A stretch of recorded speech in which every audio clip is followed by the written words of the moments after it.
এর আগের ভিডিওগুলোতে আমরা প্যারালাল লাইন আর ট্রান্সভার্সাল দিয়ে তৈরি অ্যাঙ্গেলসগুলোকে চিনেছিলাম।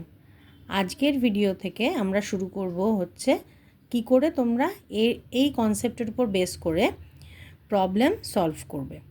তো আমি ক্লাস 6-এ সেলিনা বই থেকে প্যারালাল লাইনের চ্যাপ্টার থেকে অঙ্কগুলো করাচ্ছি। প্রথমে এখানে দেখো, প্রথমে এই ফিগারটা তোমাদের কাছে দেওয়া আছে।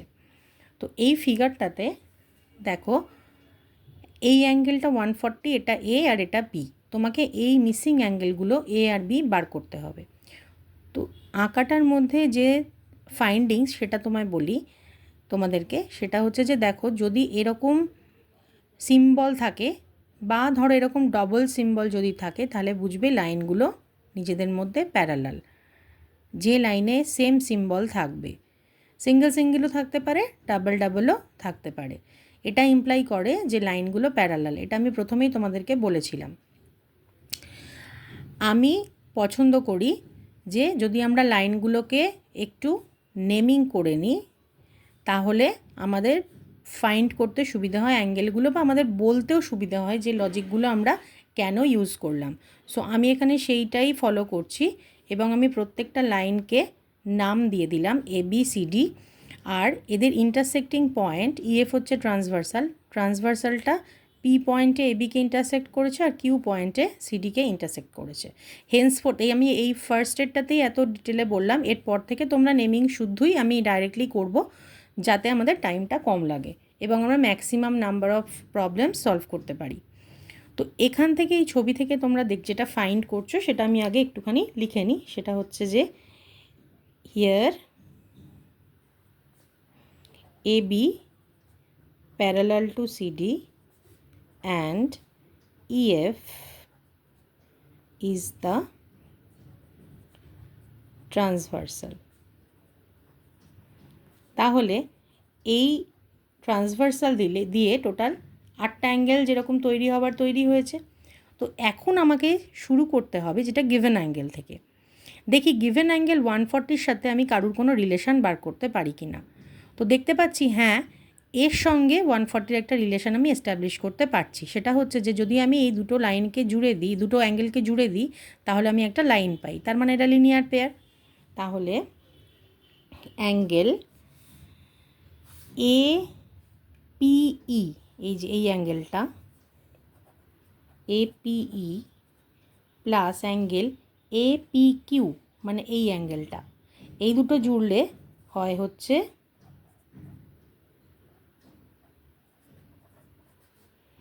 180 ডিগ্রি। এবারের ভ্যালু বসাও। APE মানে APE মানে হচ্ছে 140 ডিগ্রি প্লাস APQ মানে হচ্ছে A ইকুয়ালস টু 180 ডিগ্রি। এবার যদি আমি এখানে লজিকটা বা রিজনটা না লিখি, তাহলে কিন্তু আমি কোনো মার্কসই পাবো না। তাই আমি এটা লিখতে পারলাম because they are linear pair, এই কথাটা লিখে দিতে হবে। সিন্স লিনিয়ার পেয়ার, তাই তুমি এটা লিখতে পারলে। So implies A equals to 180 degree minus 140টা এখানে প্লাস আছে, ওদিকে চলে গেলে মাইনাস হয়ে যাবে, তাই মাইনাস 140 ডিগ্রি। যারা ইকুয়েশনস জানো না তারা একটু কেয়ারফুলি করবে। যেটা এদিকে প্লাস থাকে, বাই ডিফল্ট কিছু দেওয়া না থাকলে ধরে নিতে হয় প্লাস। সো এটা যখন সাইড চেঞ্জ করে ওদিকে যায় তখন সেটা হয়ে যায় মাইনাস। তো A ইকুয়ালস টু 40 ডিগ্রি। ওকে, তাহলে A ইকুয়ালস টু 40 ডিগ্রি পেয়ে গেলাম। এবার দেখি আর কিভাবে আমি বার করতে পারি B। এর সাথে B এর কি রিলেশন দেখো, এখানে যদি আমি এটা একটা আলাদা করে ড্র করে নিই এইভাবে, তাহলে দেখতে পাচ্ছি A আর B এই দুটো কিন্তু আবার ইন্টিরিয়ার অল্টারনেট অ্যাঙ্গেল, কারণ এরা Z ফর্ম করেছে, তাহলে এরা equal. Now B equals to A, কেন? কারণ এরা ইন্টিরিয়ার